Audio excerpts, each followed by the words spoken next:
There's a space in my heart where I find the truth. I find me in you, a truth beyond what you may see now. But when we are one, we bring more good about.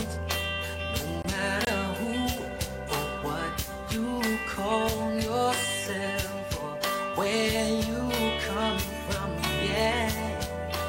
There is a place in this world with open arms right now. Welcome to love, welcome to peace, welcome to our community. Be who you are, let your light shine. We're so much more when we unite. You are welcome here. You are welcome here. See with new eyes, allow and unfold, embrace and let go, trust the flow. There's a freedom in love when you follow your heart. Together we are stronger than we could ever be apart. No matter who or what you call yourself or where you come from, yeah. There is a place in this world with open arms right now. Welcome to love, welcome to peace, welcome to our community. Be who you are, let your light shine. We're so much more when we unite. You are welcome here. You are welcome here. Breathe in and out, slowly feel all that's around you, all that you feel, all that you know. Let it go. Welcome to love, welcome to peace, welcome to our community. Be who you are, let your light shine. We're so much more when we unite. Yeah, when we unite. Oh, we unite. Yeah, yeah. When we unite. Yeah, yeah, yeah. You are welcome here. Love is welcome here. Peace is welcome here. You are welcome here. Thank you so much to Spirit via John Stringer for that amazing welcome song that we use here every Sunday. And thank you to John and Kathy for allowing us to use that as a community. It's an incredible song, and every time I hear it every Sunday, I feel it in my bones. So welcome to Center for Spiritual Living Ocala, this place of love, laughter, and learning. That's my own little tagline, just so you know. I put that in there all the time. But is there anyone here for the very first time in this room? Welcome, welcome. Thank you so much for joining us. You know, you could have been, golly, so many different places, but here you are, lending your heartbeat to the space. You know, without your heartbeat, the space would be different. Your breath has changed the trees outside. So thank you for coming. Thank you. So who are we? Well, we like to let you know a little bit about who we are every single time because I like to remember too. So the mission here at Center for Spiritual Living Ocala is that we embody and share truth principles and spiritual practices that empower us to awaken to the power and presence that lies within, all around us, so we may facilitate spiritual healing and the elevation of our individual and collective consciousness. And we chose that as a spiritual community, and our different teams got together and really honed this in for our community. And our vision is that we are a thriving New Thought community dedicated to spiritual growth and practice, sacred activism, and the transformative love that reveals our interconnectedness and oneness.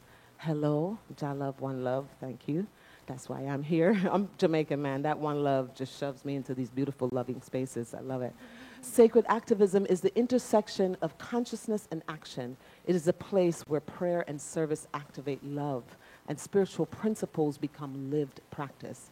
Sacred activism is how we show up as a beneficial presence in the world. And I vow to do that, and that is why I am here, and thank you so much. If that is also you, just breathe that into your heart and just know that you are here with like-minded folk and a soul family, because we are all a part of that human family. And these values, we chose them as a community. If it rings true for you, I invite you to say it with me.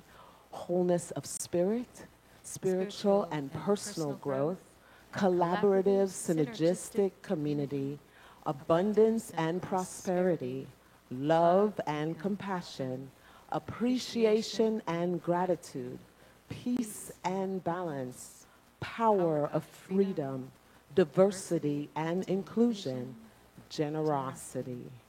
That rings true for me. These are my values. This is how I step forward in the world. And I'm so glad that those who repeated those values are there as well. So thank you so much.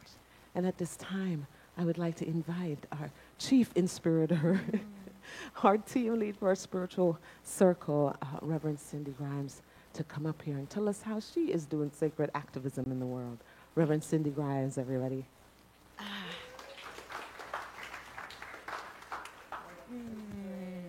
Thank you, thank you. Am I on? Excellent. Oh, hello. Some people snuck in while my back was turned. How nice to I know they do. It's so wonderful to see you all. So thank you for that beautiful introduction always. And you didn't share your name, just so people know. This is Donna Davis, and she is one of the practitioners here at our center. Yes. Yes, she's part of the spiritual leadership team. So, every Sunday here is different. And this Sunday, on the fourth Sunday of the month, we talk about the beloved community and what that means.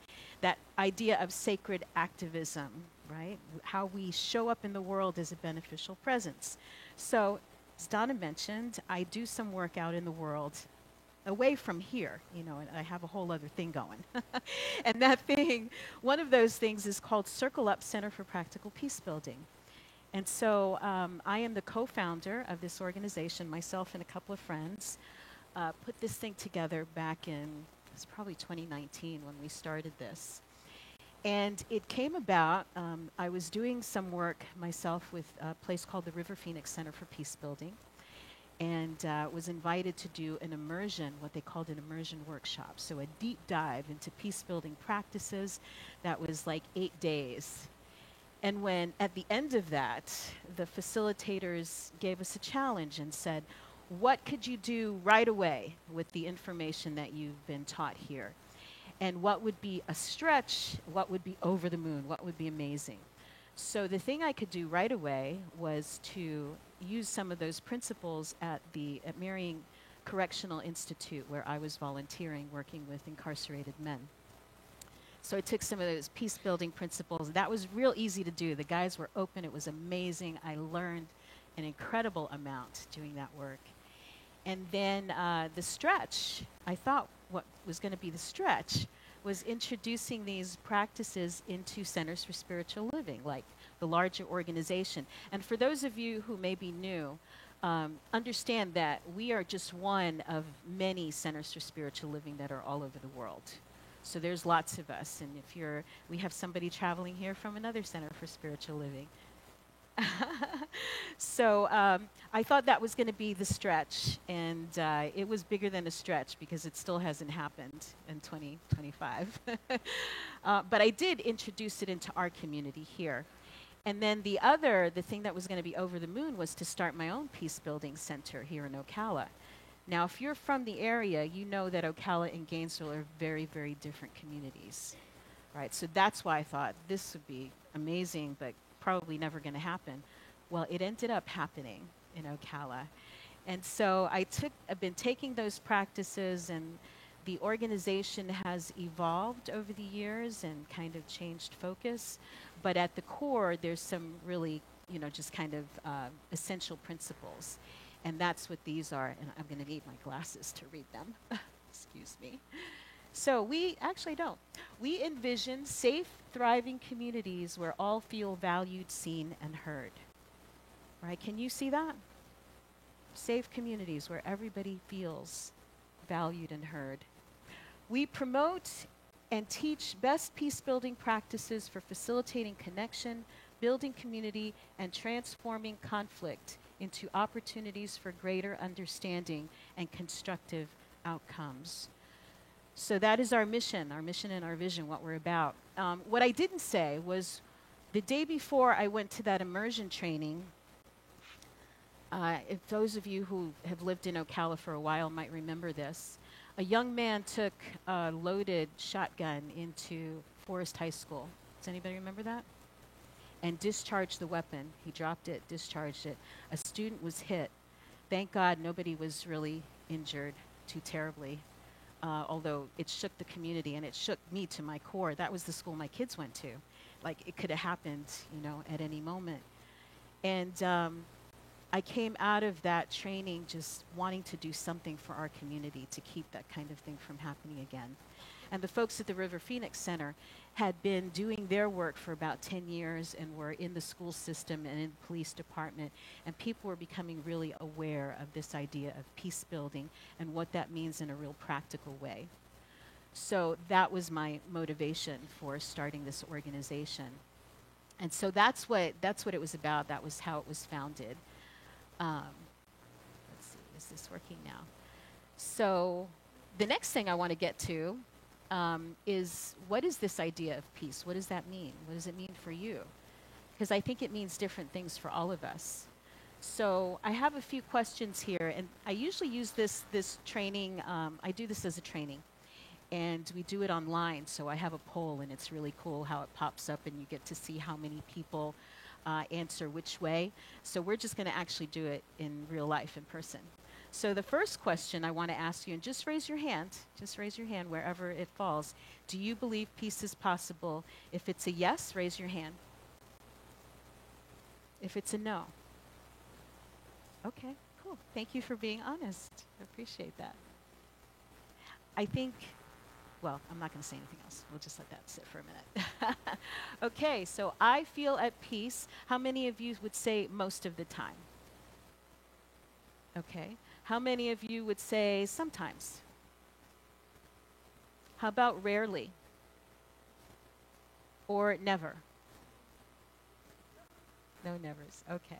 You guys are brave because I'm asking you to look at each other and kind of see, right? Who's being real? Okay. I experience peace in my relationships most of the time. Sometimes? Rarely? Never.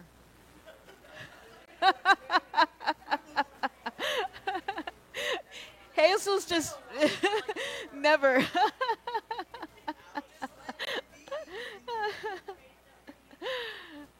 All right. How about this one? I believe peace is possible most of the time. World peace, excuse me. I believe world peace is possible most of the time. Sometimes. Rarely. Never. All right. Wow. Okay. Y'all are definitely a forward-looking group. Possibilitarians. I guess that's why we're all in this room. Yeah, I go between sometimes and rarely, to be honest, especially in this, in this day and age. That's right. There's never been a time that there wasn't war. Is it possible? Yes. Okay. Well, so this is kind of informal today, all right? So if you have something you really want to say or a question you really want to ask, just raise your hand, and we'll get you one of the talking sticks, okay? So that's just for, just to kind of get a grounding of where we are together. So now I'm going to ask you to take some time. We're going to like close your eyes if you're comfortable doing that, and take some time to turn within. And I'm going to share a breathing exercise with you. We're going to do breathing first, and then I'm going to ask a few questions of you. So the breathing exercise, what you're going to do is take a breath in for the count of 4, and you're going to hold that breath for a count of 8. I'm sorry, you're going to breathe in for 4, breathe out for 8, and then hold for 8. Okay? Breathe in for 4, breathe out for 8, hold for 8. Okay? And I will lead you. I'll count for you. Okay? So breathe in, 1, 2, 3, 4. Breathe out, 1, 2, 3, 4, 5, 6, 7, 8. Hold, 2, 3, 4, 5, 6, 7, 8.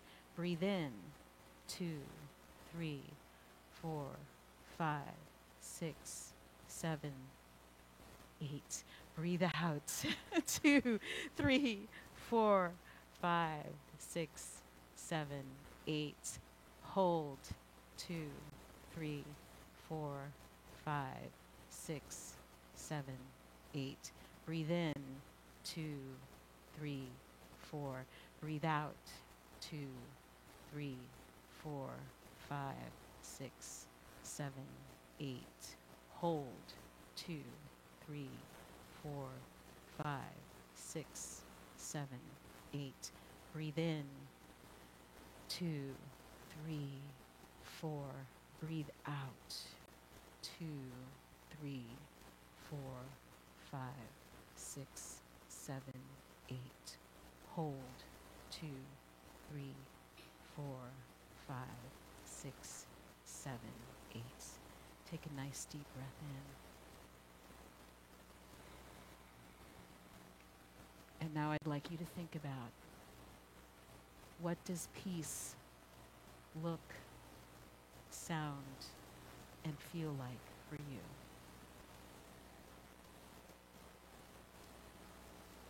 What does peace look, sound, and feel like for you?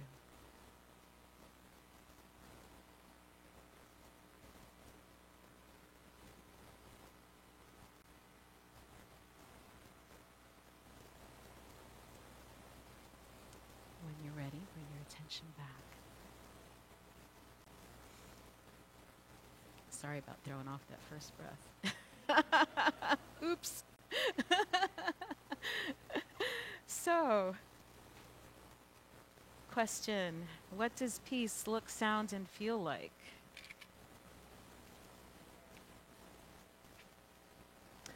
Just FYI, the folks online cannot hear you at all because the talking stick runs through the board.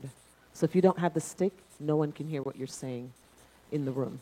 Okay? You know It's so that we can keep the noise level down. But if you have something, please, we could either repeat or bring it I'll to... repeat for this part. Okay, awesome. So we're not running around so much just Gotcha. for one word. All right. So I heard detachment. What else? Open-hearted.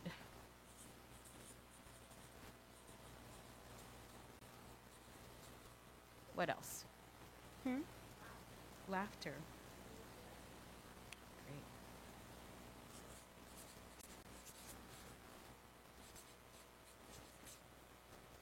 Laughter. I heard nature also.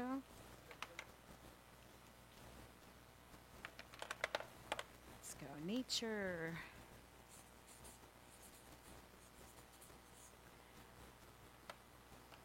All right. Tranquility.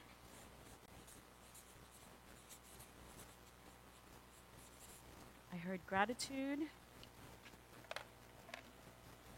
What was that? Unity. Great. Okay. Unity. Hang on, I missed some, I think, right? They're coming fast and furious now. Okay, what else? I heard contentment. Respect. Got it.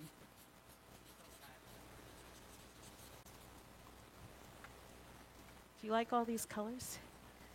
Hang on a second. What else did I? Compassion and respect. Respect. Compassion.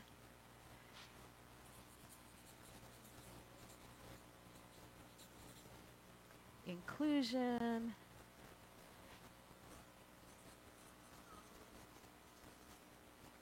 Great. Calmness.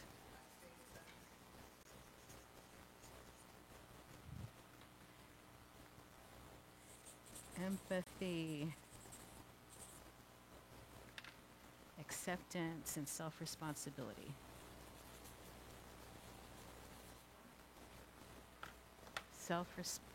Hang on a second. Oneness. Well, I'm remembering that one.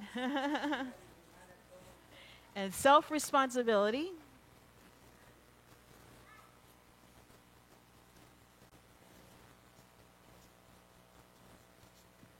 Being heard. I think I'll stop there because I'm running out of room.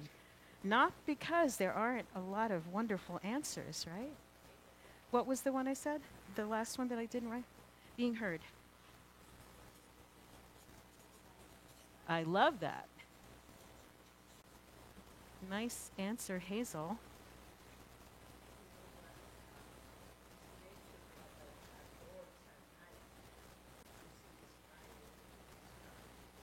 Yeah, that's beautiful. So for those watching online, it was at night when the stars are out and you're just laying out and everything is calm and peaceful still.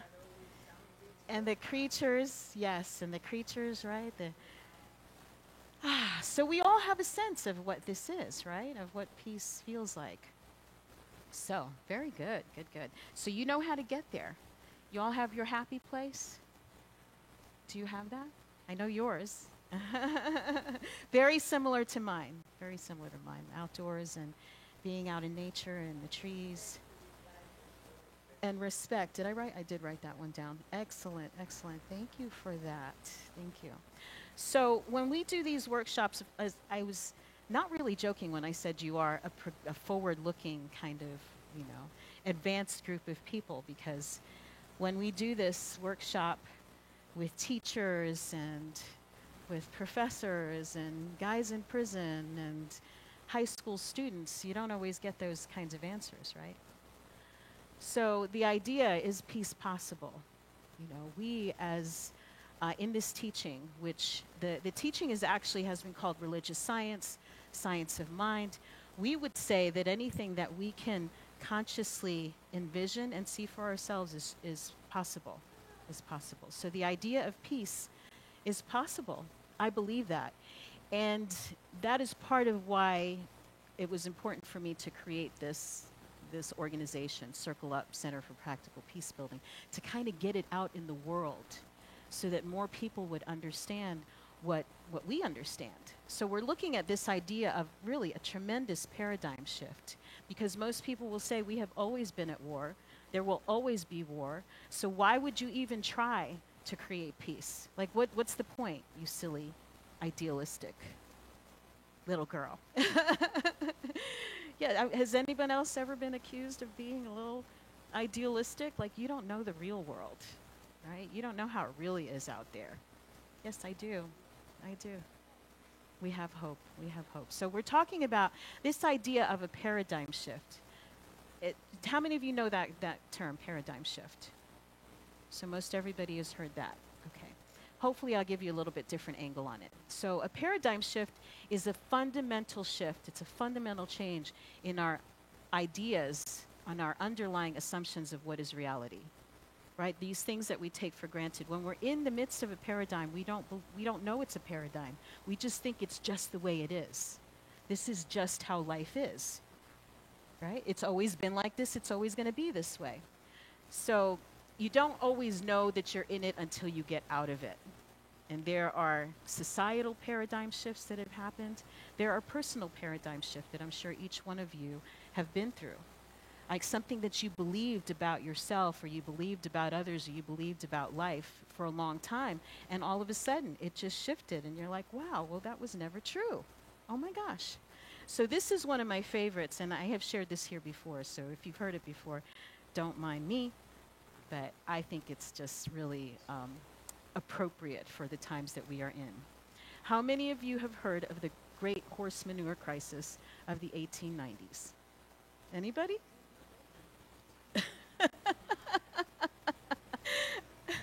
A few of us have heard of this, so for those of you who haven't, you'll understand why I find this so amusing.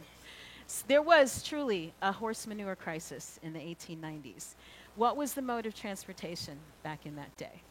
Horses, right? So think of the big cities: New York City, San Francisco, London, Chicago, all these places around the world with all of these horses as the mode of transportation. What do you think life was like? Very stinky. Very stinky, very messy, lots of flies. And whereas a car might break down on the side of the road, what happens when your horse breaks down on the side of the road? It's dead. Yeah, and someone's got to cart it away, and what, like all of that. So just, imagine how nasty that must have been for people back in that day. So it was, let me see what year this was. 1894, it says in 50 years, every street in London will be buried under 9 feet of manure. And so folks called a conference, and they had this conference in New York City, and it was to be 10 days. 3 days into this 10-day conference, they threw up their hands and said, it's never going to happen. There's nothing we can do. We are doomed. We are doomed to be, doomed to be in doo-doo, deep doo-doo. Did it happen? It didn't happen. Why not? Because the car showed up, right? There was the car. So here's one of the first ads for the automobile. It says, dispense with a horse and save the expense, care, and anxiety of keeping it. To run a motor carriage costs about ½ cent a mile. And that was the Winston motor carriage. And do you know when this thing came out? It was while that conference was happening. It was around that same time anyway, 1898. Do you think people were like, yay, cars? Absolutely not. Absolutely not. They were very resistant. Who could love a car like you love a horse, right? And these things, they're going to go so fast. They're going to cause accidents. It's going to cause lots of money. This will never take off, right? But as we know, that's what happened. And interestingly, at the time of this conference, as people are throwing up their hands, we're going to be in deep shit for a long time, right? That didn't happen. The car was already being manufactured. What needed to happen was for the populace to understand that this was the new way to go, right? And so thankfully, we're not 90 feet. Although maybe we are in some other, metaphorically, right? We are metaphorically in some deep stuff right now. I think that's why, again, why this is such a great metaphor. So when things shift, there's no going back to the old way, right? It's kind of like learning how to ride a bike. Once, it takes forever to get balance, right? And you could read about it, you can talk about it, people can tell you all about it, but you don't figure it out until you're on the bike and you get balance for yourself. And once you have it, you never forget it, right? I haven't ridden a bike, I can't even tell you how long, but I'm sure that I can get on one now and still have balance and ride, right? How about the rest of you? You gonna get one? So this idea of change is a constant. If you think about it, change is truly the only constant there is.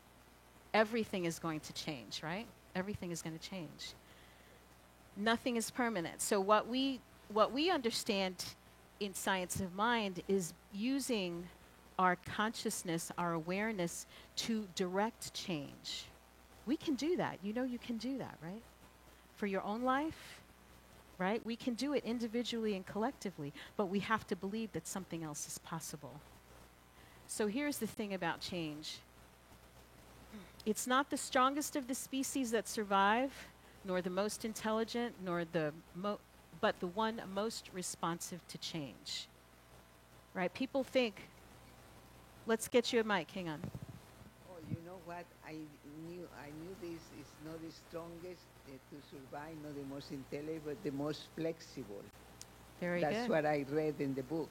Yeah. Very, That he yes. said responsible change is, you know, maybe That's being right. flexible. Yeah. People think that Darwin said it was the strongest, the baddest, you know, the biggest, the meanest. It wasn't any of that. He said it was the most adaptable to change, right? The most flexible. That's what Darwin actually said. So it's a muscle worth cultivating because your life is surely changing all the time, all of us. So to be able to cultivate that capacity to maintain center and be at peace in the midst of change is really a great skill, right? Survival of the fittest. Another quote here. If you don't use your power for positive change, you are indeed part of the problem. Coretta Scott King, right? So think about what is yours to do as we're going through this, you know, these slides in this workshop. This is kind of a mini workshop, okay? What is yours to do? Yeah, go ahead. I woke up this morning and it's advocacy for grandparents. Advocacy for grandparents. Yes. I love that. I love that.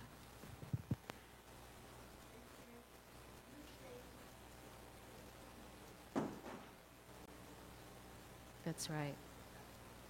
Exactly. And when you get down to it, the only thing that we can actually change, in all honesty and reality, is ourselves, right? Is our own thought processes and how we approach things and how, you know, no matter what is swirling around you, right? This is the only place that you have the capacity to change.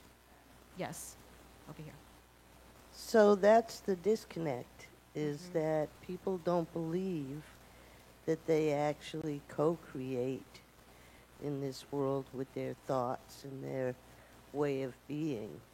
Once the people believe that they have that much power, Yeah.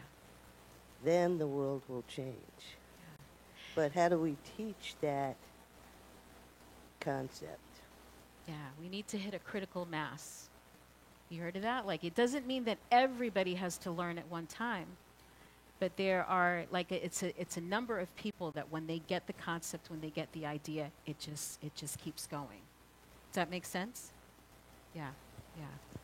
So, I mean, that's part of what I'm trying to do here with Circle Up. And my idea in starting Circle Up was that we would be an outreach. One moment. Let me finish. We would be an outreach of spiritual communities, especially new thought communities, because of what you said, Elaine, that we are approaching the world and life from the understanding that we are co-creators of our experience. And who better to be peace builders than folks who are consciously creating their reality, right? They said, I read, be the change that you want to see in others. Exactly. Be the change you want to see in the world. That's right. We have another one over here. Oh, sorry.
Yes.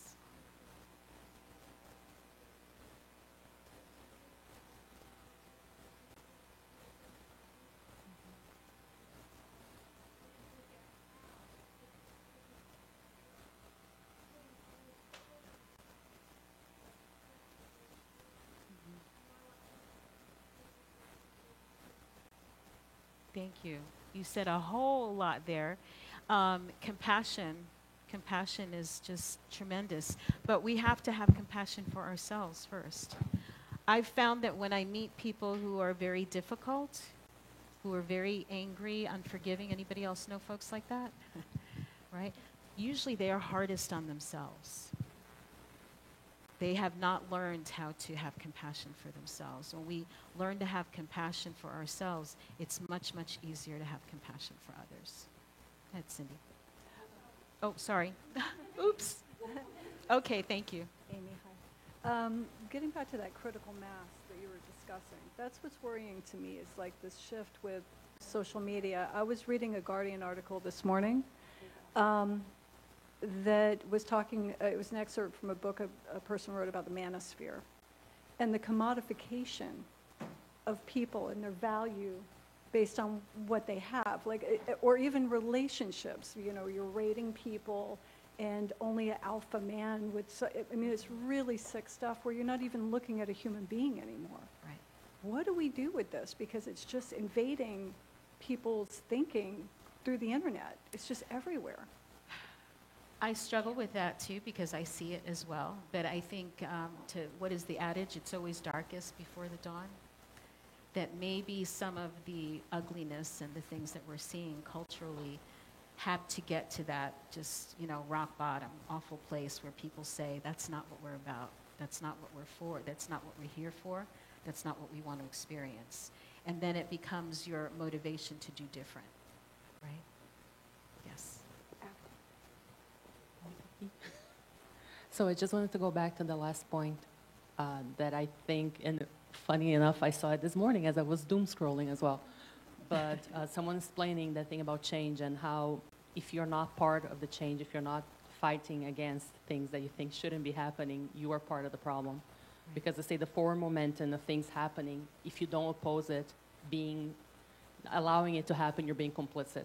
Mm-hmm. And I think that's one of the things that here, all of us being more forward-thinking and positive, we should be doing things, we should be moving, sure. And with everything that's going on, and the despair that sometimes grabs you is like, no, we can't do more than this. We can't just accept, because we get lost in our lives and things are hard, and it's hard for everyone, but if we allow things to happen, then we're part of the problem too. Sure. Well, the other thing, now, what we resist persists, right? What we resist persists. So if we can shift focus from all the doom scrolling, and I'm right there with you. I do it because I want to be informed, right? We want to know what's going on. There's limits, though. We have to keep limits, though. That's part of the, I want to talk about this a little bit more as we get into boundaries and things, but to focus on what it is that we want to experience, right? To return our focus to, number one, do you really believe peace is possible? And if so, are you cultivating it in your own life? And how does that ripple out to the people in your life? That's where we can make that difference. And maybe doing less doom scrolling. All right. So I'm going to take one more. Oh, we got two more. Okay, two more, and then we'll go to the next. Yes, ma'am. Yes. Times right now are pretty messy and scary for me. But there's something that I think about that helps me. I know that there's always change is going to happen. I love nature, and it helps me to realize that the caterpillar has to liquefy. It completely liquefies inside and then becomes a butterfly. That, to me, is a miracle. It's possible. It's possible. And we spent time bringing in energy. I love that breathing exercise. You got that empty retention where you hold the breath out for a few counts. When you take a breath in, your body sucks in divine energy. That's the benefit of things like that. And I loved it. But anyway, that makes me feel a little better. Just knowing, yes, there's going to be change, but a caterpillar liquefies and comes out the butterfly. Yes, thank you. And Always I love mean, that I just metaphor. wanted to kind of piggyback on what Marsha just said. The caterpillar's confused as it's in the liquid. Very confused as to what's happening. So it's okay if you're confused as well. Yeah. Thanks, just saying. Donna. Go ahead, Elaine. So change happens when we feel that our backs are up against a wall. Mm-hmm. We the challenge is to try to listen for the whisper, the tap on the shoulder, instead of waiting for the 2x4. Yeah, yeah. And that's where breathing practices, right, and meditation and things like that come into play, because you can pray all day. You're talking, but when are you getting the answer? Right? That's what the meditation is. You have to get back into the quiet so you can get the answers, even if it's just 5 minutes before you fall asleep at night or first thing in the morning. I know people are busy, but take some time to do that reflection and just the listening. You pray, so you might as well listen for the answer. It's not going to be you're not going to be able to hear it if there's constant chatter in your head, right? Okay, so back to this. I want to say some of the problematic paradigms, aka RBS, aka belief systems, or whatever you want to make BS mean. So one of them is a belief in scarcity, that there is not enough of what we need, therefore competition and or force is necessary to get our share of limited resources. How many of you know this paradigm? We know it very well, right? We live in it. We live in this paradigm. This is kind of these are societal paradigms. How about this? We're all separate. We're separate from God, we're separate from nature, we're separate from one another. Yes? Yeah, that's, again, that's just how it is, right? I don't know what's going on in your mind. I know what's mine, so therefore we are separate, right? Okay, another one. How about this? There are hierarchies of people, and we know what they are, right? And some of us are better than others. Is that a paradigm? Yes. And violence solves problems and makes us safer. War creates peace, doesn't it? Isn't that why there's wars all over the place? Oh, okay. The dysfunction junction. Dysfunction junction. Well, to what has already been said in the room, pain pushes until vision pulls. Pain pushes until we can get pulled by a greater vision. Again, that means having the time to ourselves, right, to figure out what that vision is for ourselves and what we want for our loved ones and for the world. So let's not keep getting hit by that 2x4, right? Just listen for the whispers and the vision that we create together. So here's new paradigms. There is enough. There is enough. We live in an abundant, amazing, incredible universe where everything we need is provided. That is the truth of it. You have your breath, if you've got clean water, we've got, everything we need is here, and that is the truth.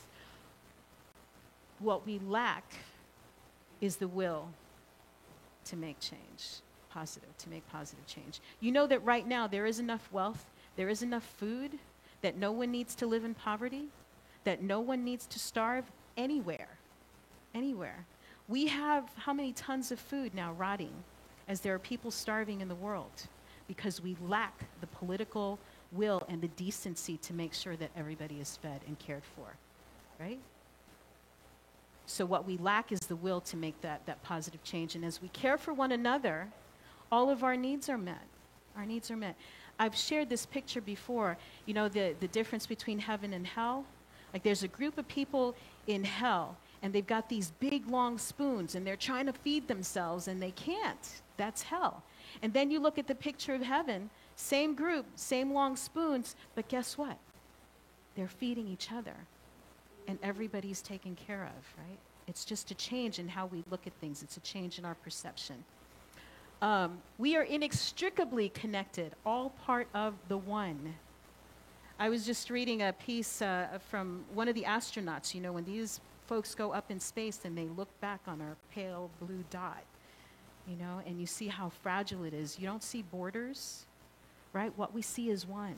What we see is oneness. And we are all part of that, whether we believe it, whether we want it to be true. Like, I'm not like that homeless person. I'm not like those people in prison. I'm better than that.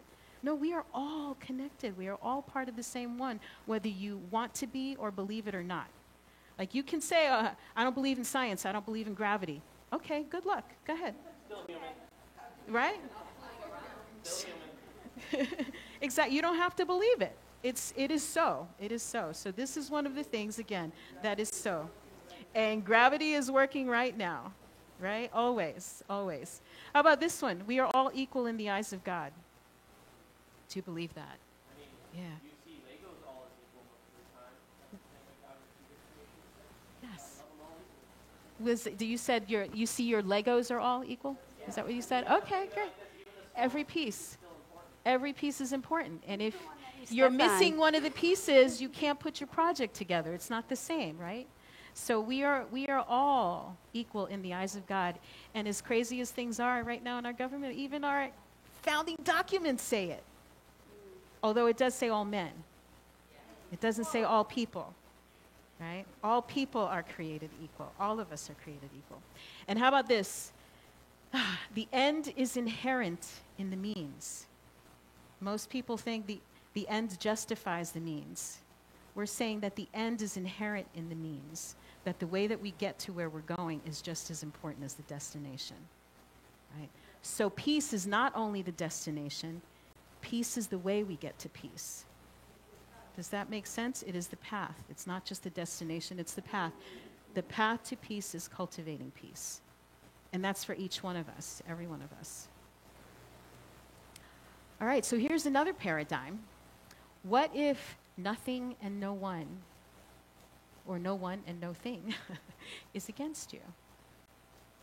And if you've been studying this philosophy for a little while, you'll know that the universe is conspiring on your behalf. And maybe you don't really know it or feel it in your bones, or, because you've believed the other for so long. Just keep saying it to yourself. Make it an affirmation. There's no one and nothing against me. Everything is for me. Right? The universe is for me. So here, rather than being dangerous, conflict holds within it vital messages regarding unmet needs and areas of necessary change. Given this understanding, then, safety is increased not by avoiding conflict, but by moving toward it with the intention of hearing the messages within. Does that make sense? So this idea of isolating ourselves, building taller, wider walls, being more separate, is making us less safe. You understand that? Avoiding the conflicts, avoiding the things that we need to look at, makes us less safe. We have to face whatever it is. Even the denial, that doesn't work either. You have to face the thing and know that you have whatever it is that you need to get through it. And I'm going to give you some. Is anybody a little nervous now hearing that? Like, conflict. I've been a conflict avoider for most of my life. People pleaser, all of that. So I get that, conflict. Oh, I don't like conflict. Okay? But I want to ease you into this. So let's think about this firefighter. I love first responders. I'm married to a first responder. The reason being that first responders are running to the danger while everybody else is going the other direction. You ever think about that? Right? Soldiers, police, all of us, they're running toward it. But now, are they dressed like you and me? What's different about this person who is running into the fire? They're ready for it. They're ready for it. How do they get ready for it? Training. Yeah, Studying. Training. What else? They have a team. They learn to protect themselves, right? They have protective gear that they keep around them. They have a team that they work with. They have respect for the element. So they are clear that the thing in front of them is dangerous. They're not denying the danger of what's in front of them. They know it and they respect that danger. But yet, they have purpose and they have an aim. So,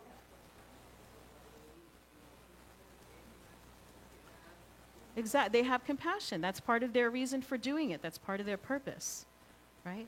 So, this is what we offer, what I think we offer in Circle Up, is the gear, the protective gear that you need to go in. So now when a firefighter has his protective gear and he's done all of that work, you can go into the danger, you can face it down, do what you need to do, and come out on the other side and bring some people along with you.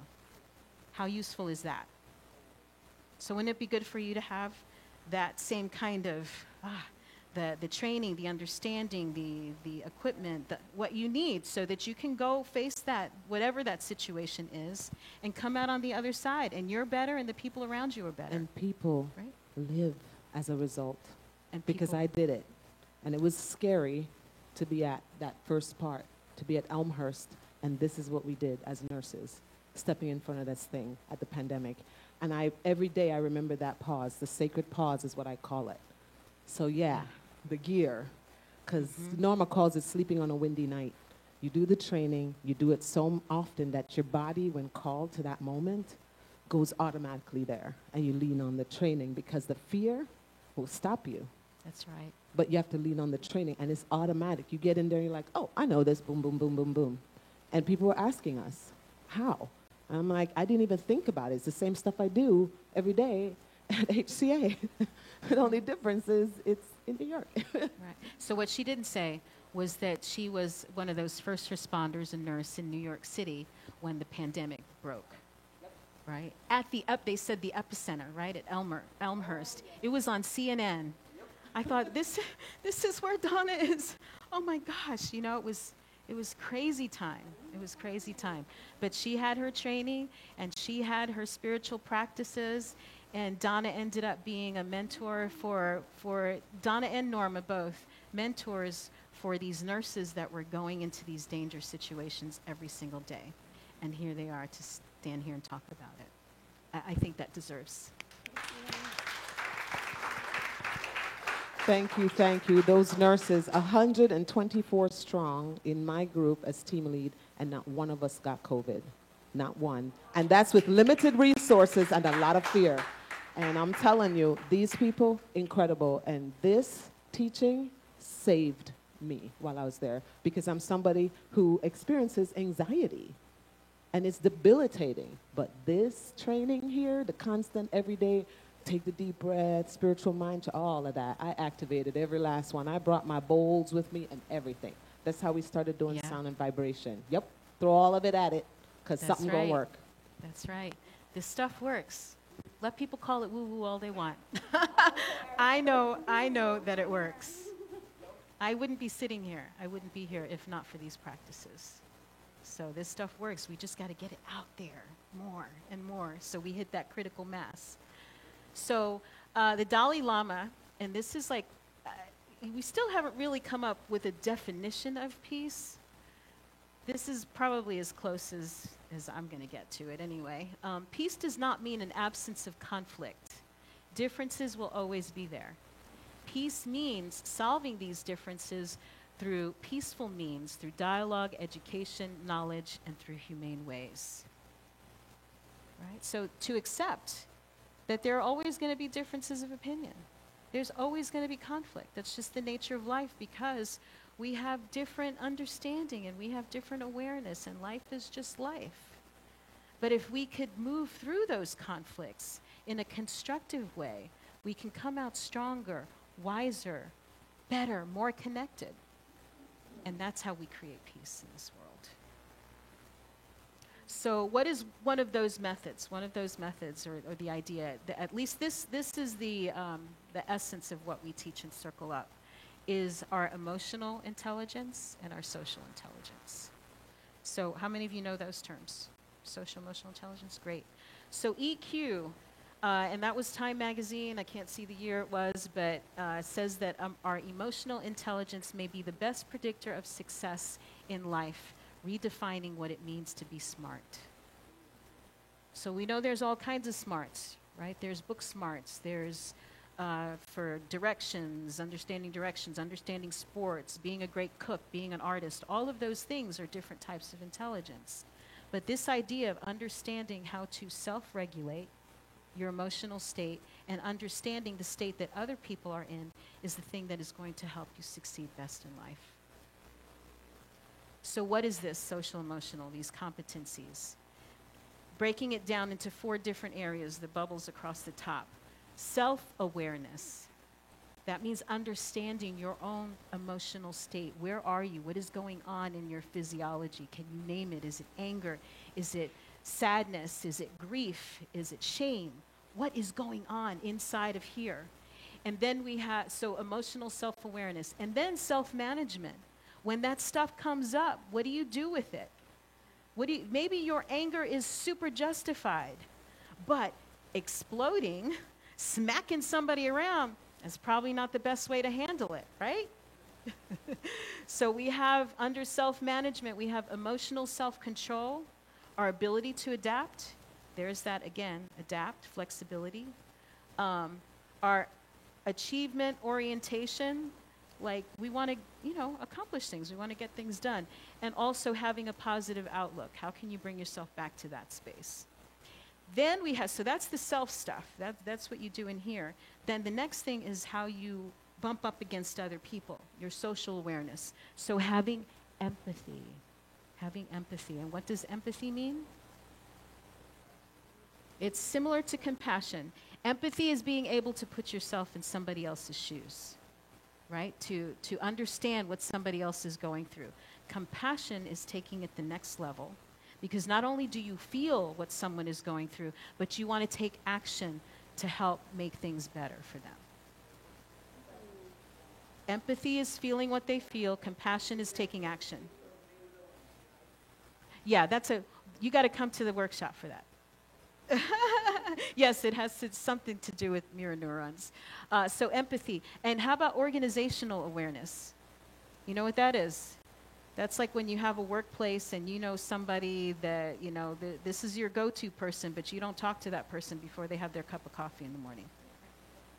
Right? You know that feeling? Do you know people like that? That's organizational awareness. Who's the go-to people? How do I get things done, right? And then we have also a part of social awareness is our relationship management. So how do we influence people in a positive way? Which is so wonderful for people in the workplace, but also for parents and grandparents. And don't we want our kids to grow up, to be the best they can be? So how do you have the best possible influence on them?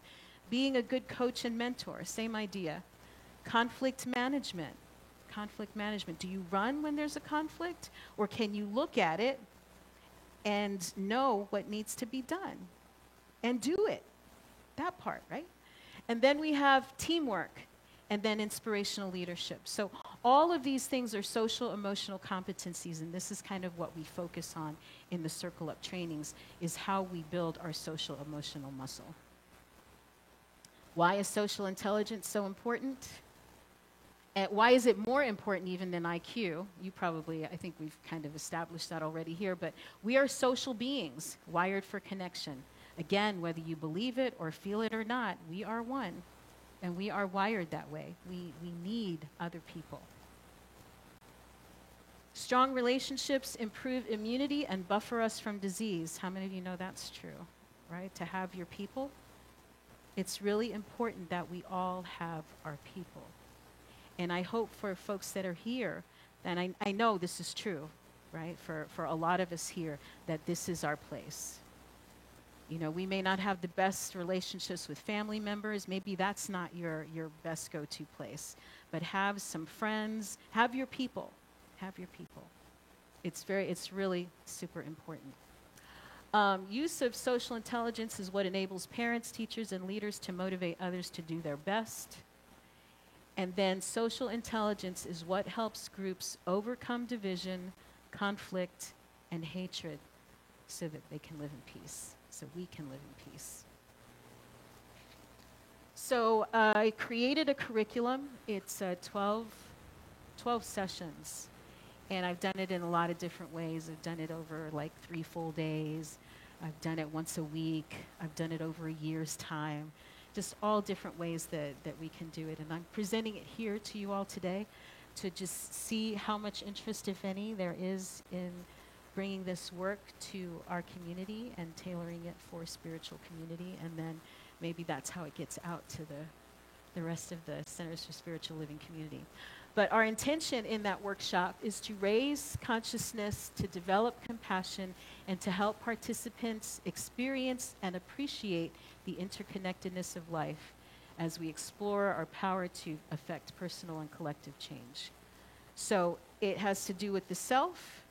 Think about it as a ripple out, right? There's the self, And then there's our immediate relationships, and then there's like the bigger societal stuff. And the idea is that we are raising consciousness. So we raise our own self-awareness, we raise our awareness and understanding of others, and then appreciating our interdependence. And then we have compassion. Compassion's come up how many times already today, right? How important that is. Compassion for ourselves, compassion for others, and recognizing our common humanity.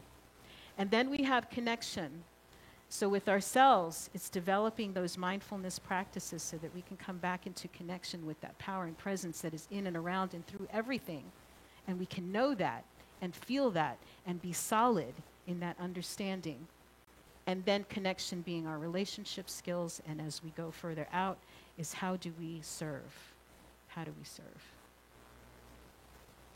So I'm going to start a class. I don't know when yet. Just wanted to see how much interest there might be, how we want to do this, what night. Do we want to do it in the evening? Do we want to do it on a Saturday? But it is holding space for transformation. And this will be a circle facilitator training. I know, how many of you have done our circle Sunday? Right, we break out into groups.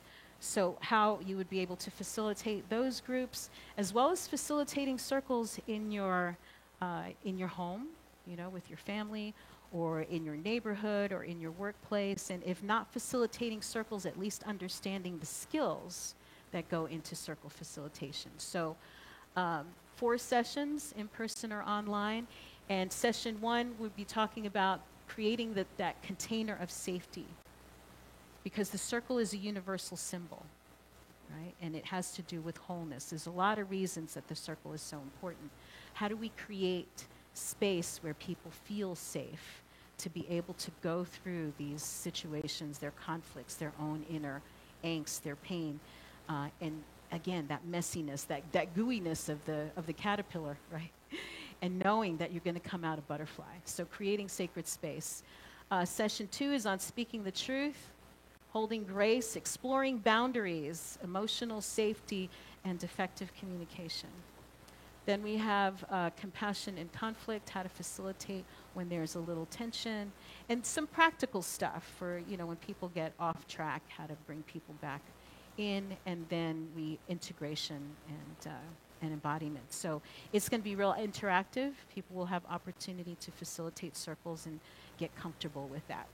Now, another thing about circle, I consider myself a walking circle since I've started doing this work. Because when you're in a circle, you get all these different perspectives. It's like, imagine being at an accident, or you see something happens and there are people standing in all different places. Everyone has a different vantage point. So as they're saying, this is what I saw, well, somebody else saw something else, they're not lying. They're just speaking from their own perspective. So what these circle conversations do is it broadens everybody's perspective. So you see not only from your vantage point, you see from the vantage point of other folks. And that's part of the idea of circle.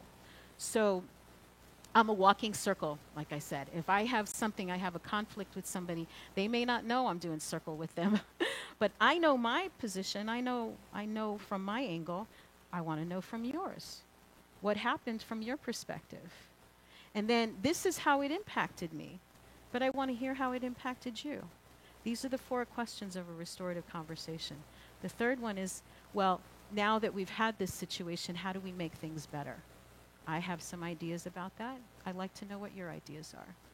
And then the last thing is, how do we keep these conflicts from happening again? Right, what do we need to do? What can we do together to keep this from happening again? And those are the 4 questions of a restorative conversation. So that's what I do whenever I have a situation with anybody, is to go to that. Amanda, question. Hang on a second. Thank you. I'm just wondering if do you have those questions somewhere for us that we can go to, those 4 questions? I don't think I put them in the PowerPoint. I was just wondering if I could get to them. Yeah. But I'll figure it out. That's okay. Thank you. You do the training, I can tell anytime. It's what happened, right? What happened? What was the impact? How do we fix it? How do we keep it from happening again? Right? It makes sense, doesn't it? It's really, really simple and really elegant. And you can teach, like, kindergarten kids can do this. when I tell you that these are universal principles. So we teach in Centers for Spiritual Living, Science of Mind, we teach universal spiritual principles. What we teach in Circle Up is universal human principles. Okay?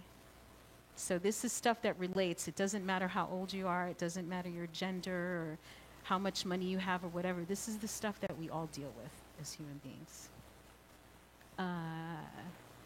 Then there'll be a part 2 from conflict to connection where we will really dive into how we, again, putting on the gear that you need so that you can go into a conflict and come out on the other side better and stronger. So holding the container, right, setting the stage for restorative dialogue, which is those 4 questions, right? How do we pre-qualify? Because not everybody is going to be interested in having a restorative conversation. A restorative conversation is when the relationship is important to you and you want to make things better. Right? That's why we always preface when we're doing Circle that Circle is not for anything other than connecting. It's not for punishing. It's not for putting people in their place. It's not for any of those things. It's for us to gain new awareness and understanding, right, and to connect. Let's see, speaking the truth, holding ground, I said that, boundaries, compassion in conflict. Oh, wait, that's the same thing, isn't it? Darn it. I messed up. It's the same thing, but it's not supposed to be. My bad. Oops. Anyway, from conflict to connection, same idea. There'll be 4 sessions.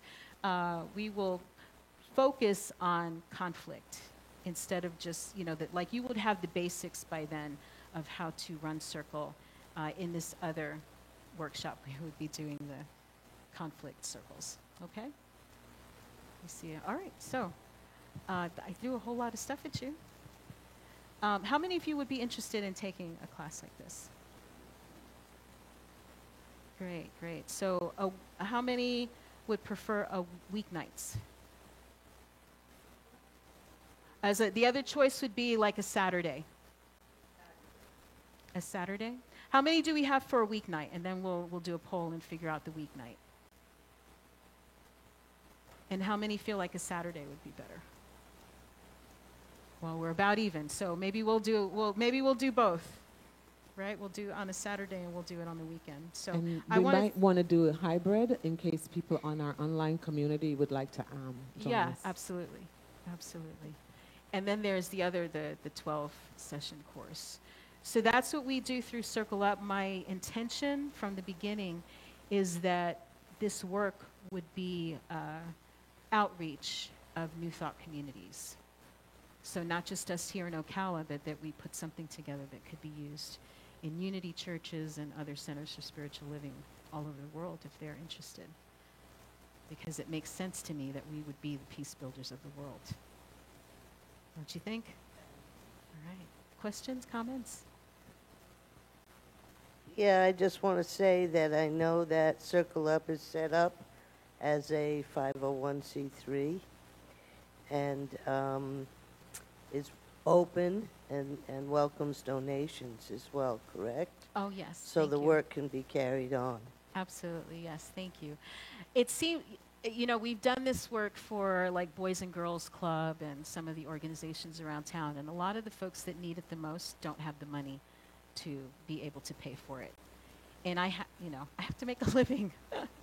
I'm not independently wealthy, so, we have to do that. But that's part of why it's a foundation, so people donate. Then we can offer these trainings to, let's say, the domestic violence shelter or, the place for runaway children and foster care and that sort of thing. But also, we can do the training for anyone. As I've said, we've done it for universities. We've done some work at UF. We did some work right here at the college. We have done it for the city of Ocala, just a lot of different kinds of organizations. Any other questions, comments, takeaways? How do you sign up? How do I sign up? How do you sign up? That's awesome. I did not create a sign-up sheet for this. I really just wanted this to be an informational session so you could have an idea of what this work is about. But I'm And- sure we can have a page But I'm sure we could have. available. In fact, let's do that. Why don't we Yes. start a sign-up sheet? And if you are interested in doing this, we'll just get a piece of paper and get folks' names, and then we will determine. When we'll be starting it? You're going to be traveling. Well, we'll probably make it a hybrid so that if, people want to do it from Zoom, they can do that. Not sure. Yeah. Summer. Is summer a good time for you all, or would you rather wait till the fall? Summer, like summer, fall. I'm just going to get a training on the books. How about that? We'll just get a training on the books, and then, we'll do more trainings, and hopefully the word gets out and spreads, and we're able to do more and more of these. Any other questions, comments, thoughts? Jen?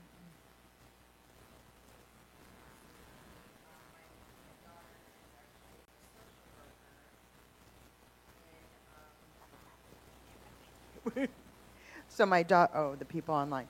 My daughter's a social worker, and without giving too much information, she's in a new position, and they deal with people who are victims of violence, domestic and gun. And it's a university hospital, a pretty big one.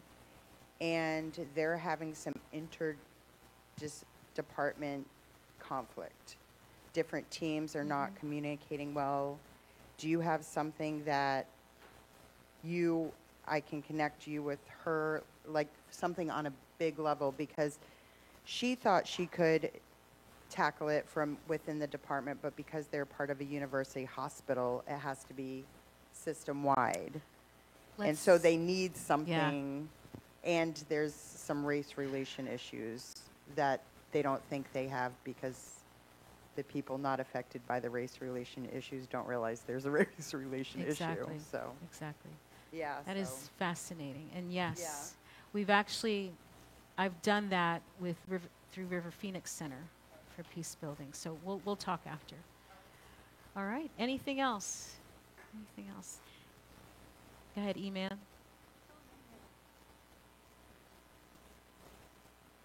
I tried to catch as much as I could today. One of the biggest takeaways that I'd like to say is, if for whatever reason somebody makes you mad, somebody irritates you, somebody's just not on your good side, whether it's from a bad day from them or whether it's from a disagreement that you had with them, we're all still human, and this is our first time being alive in this body. So cut them a little bit of slack, just like you cut yourself a little bit of slack. That's an awesome takeaway. Thank you, E-Man. Yes. Any other takeaways? All right, going We have a once. sign-up sheet going around The for sign-up the sheet class. is going around. If you could please go ahead and put your information on that sheet, and that way we can contact you, and we can put a poll together. Great. Well, thank you all for your time and your attention today. I guess that wraps up this part of what we're doing. Thank you. Much appreciated. Much appreciated. Yeah. Yes, ma'am. if you do it in the fall as opposed to the summer, I change my answer from weeknight to Saturday. Okay. Summer is for beaches and gardens. Yeah, Sorry. Yes. Well, I hope you got enough today that you can use, that'll be useful for you. So, And always, when we have hybrid classes, it just makes it a little easier to have that wiggle room because, I might be in Jamaica by the beach, but I'm still in the class. I'm just saying. So this is a moment for us to share our abundance. We know we come from an abundant universe, right? We have everything we need right here, but we still need money. We are still an organization. We still have bills to pay, all of that sort of thing. So we just invite you to share and to be generous and know that your giving, your donation is well used and very much appreciated. Yes. And thank you so much to those who give on an identifiable way so that we may recognize you at the end of the year. So thank you. Yes, absolutely. So here's our affirmation, if you want to say it along with me. It is the nature of life to give of itself, as it is the tree's nature to bear fruit and the flower's nature to bloom. It is my nature to share the gifts of my time, talent, and treasure. I participate in the divine flow of life, giving generously and receiving abundantly. I am blessed and I am a blessing. I am grateful. And so it is. And so it is. All right, the basket's going around. And if you have a prayer request for our wellness team so that we may hold that high watch for you, Pam has the list here, and she will take that request. Do you want to pray over our giving?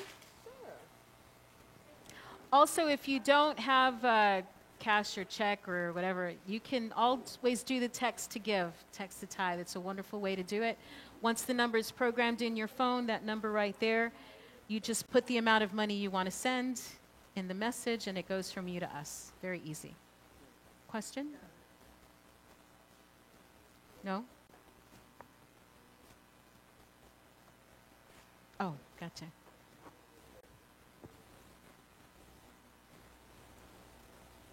All right.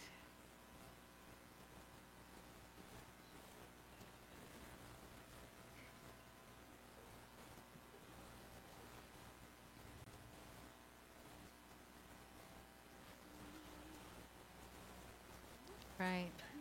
You all settle down over there? That's all right. So we're very happy to have this flooring now that All right. doesn't get stains or any of that stuff. So We'll a let little Donna pray. birdie has informed me that today's donations will be matched 100% donation to Circle Up. Wow. So if you would like to maybe take that into your heart space, and if you feel so called to give more today to the center, knowing that Circle Up is going to get that matching donation, it would be lovely. And we are a center of volunteers and cooperation, and all our teams just pop up and do their thing. You see them over there just magically doing their thing back and forth. And so it's so lovely. So if you're feeling called to add more to your donation, you know, if you'd like to just kind of raise your hand, we'll get those baskets out to you. Thank you so much. I appreciate love each and every one of you. And there's so many ways that we give to our community through our time, our talent, our treasure, and all these moments and all these people. We're just so grateful for each and every one of you that show up and do your thing so that we may have a space to gather and to be with each other. And that includes our offerings today. So I invite you now to just take a moment as we go into this blessing for our offering, knowing that the abundance of the universe is ever flowing. We are sitting in just the essence of air right now. It is being given to me. The grace of divine energy is flowing as me, in me, as I stand here right now. And I know that if it's flowing through me, it's flowing through everyone else, every breath of life,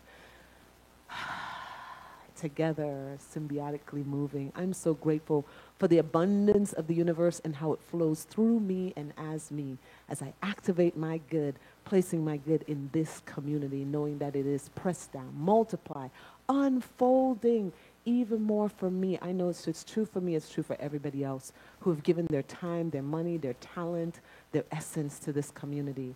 It is coming back to you tenfold, multiplied, pressed down, overflowing, so you may give even more from that overflowing cup. I'm so grateful for us that we show up at this wonderful way in the world of being, this wonderful space where God is seeing each other and loving each other and growing together. I release this with joy and expectation, knowing that it's already done, and so it is. And what is going on? If you do not get our newsletter yet, please make sure that you sign up for the newsletter. We're also passing around a sign-up sheet for Circle Up, and we want you to come in to everything we got going on. And we try to do different things. So if you said, I went to, I don't know, somewhere on a mountaintop somewhere and met a wonderful speaker and said, you got to bring this person, tell us. Our community deserves to know all this really cool stuff because God is expressing all the time and we are getting to jump into it. And speaking of jumping into it, let's start with the Weekend of Joy, y'all. May 30th to June 1st, we have Amy Steinberg here in the space, y'all. She's going to be leading us through prayer and meditation using music. Music will move you. And trust me when I tell you, you want to come in for that Taizé. And then, how many people have ever experienced family constellations? If you have experienced it, I challenge you to be in this room because your essence will lend to that space. You know that knowing feel, you know how it works. And for new people, if you've never done it before, I invite you to come in and experience this really cool modality. And I can tell you this man leads it better than nobody else. I don't even know how he does that, but it just turns out beautiful. From May 30th to June 1st, definitely want to come in for the Weekend of Joy. The tickets for the Weekend of Joy for the full weekend is $150 investment. And if you just wanted to do family constellations, because some people can't make the whole weekend, that's okay too, or just the concert, that's all right as well. We'll try to accommodate you, but the encouragement is to please come to everything because it builds on each other. And you want to know from one thing to the next thing to the next thing. The concert is at 7 p.m. with Amy Steinberg. And then on June 1st, the last day of the Day of Joy, we're celebrating our rainbow people, y'all. It is Pride Day, the month of June. I am just so grateful to be part of the Rainbow Collection. And so, we get to celebrate us, and we get to look at each other, and we get to love on each other, and we get to hear about what we are creating as families and how we show up in the world as these wonderful units out there just giving love and to be loved on. So you want to come for that, June 1st from 1 to 4. We are having a fundraiser game night. How many people are gamers in the room? It's okay, you can say if you're a gamer. Well, gamers, reset using games, video games, card games, Monopoly Deal, Monopoly, you name it. Hey, you remember what it's like to be a gamer, right? To step into imagination land.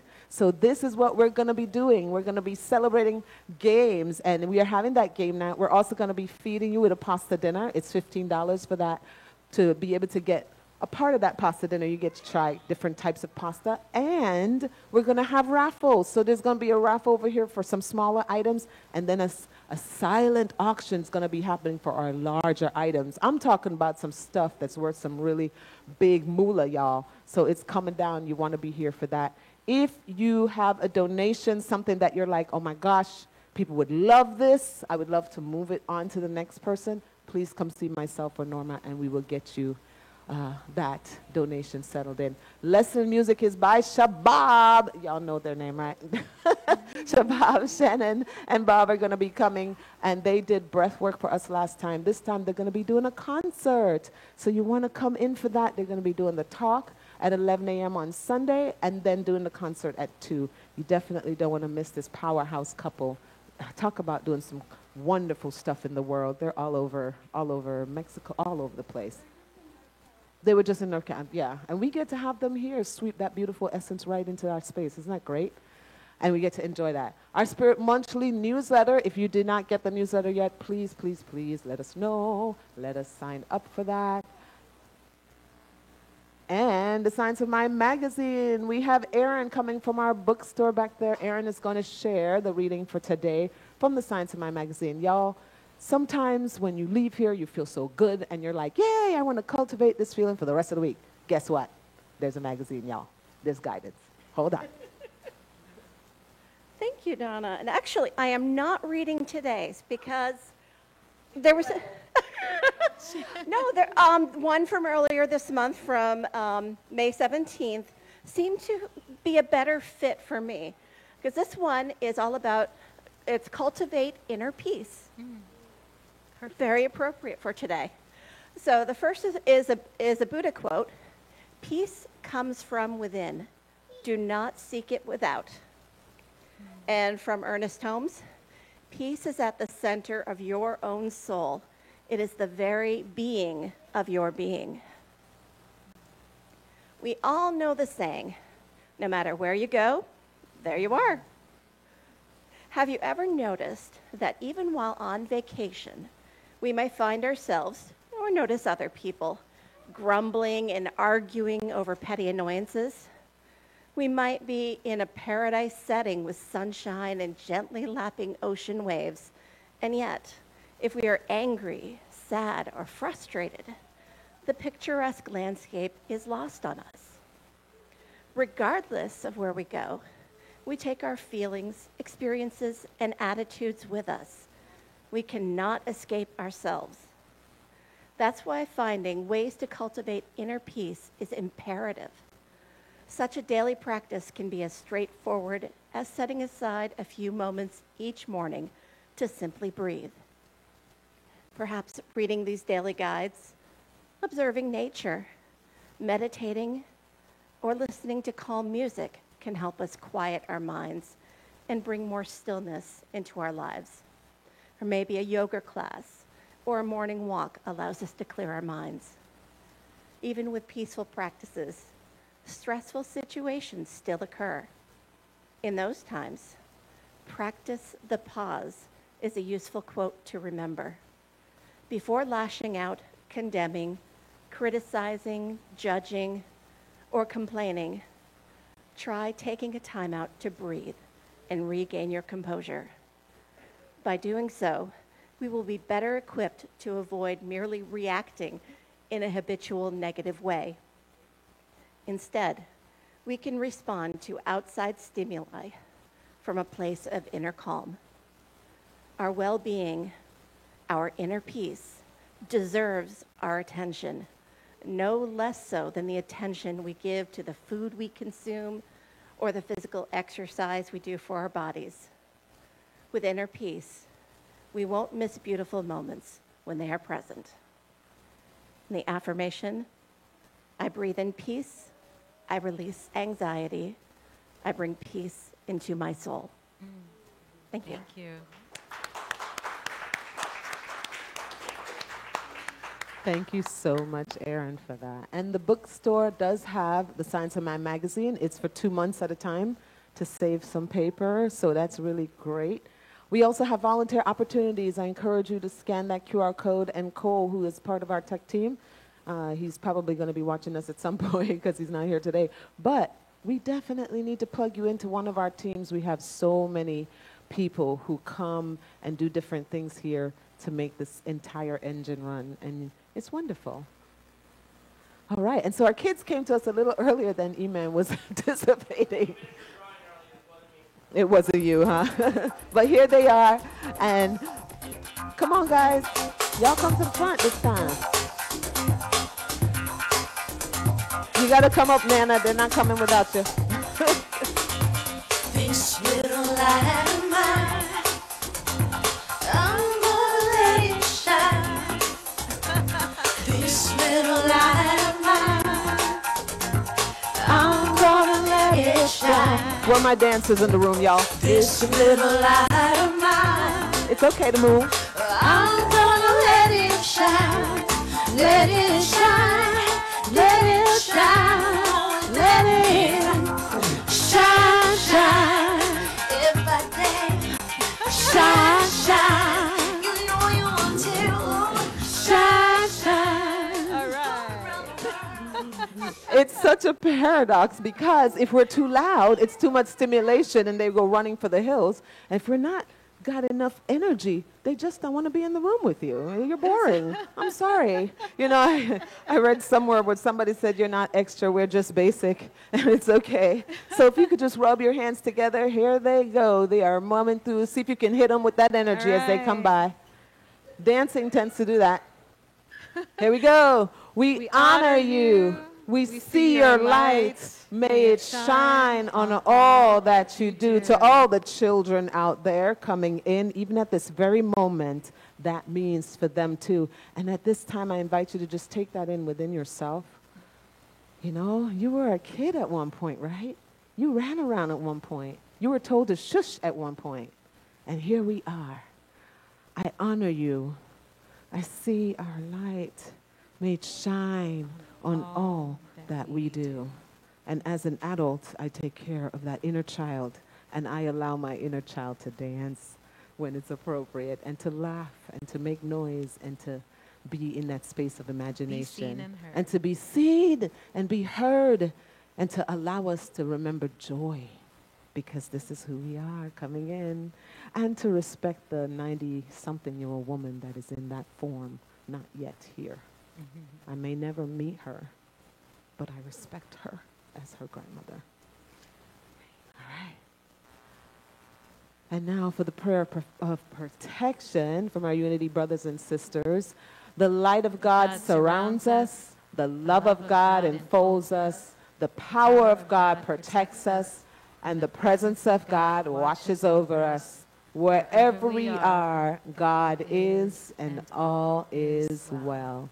And so it is. And just one last quick announcement. We have a youth and family meeting at 1 o'clock today. We are going to make it a Zoom meeting, so that way our parents can get a chance to come on and we don't have to let our kids wait much longer, because they've been very patient with us. Thank you so much. I'll see you guys next week. Awesome. Thank you.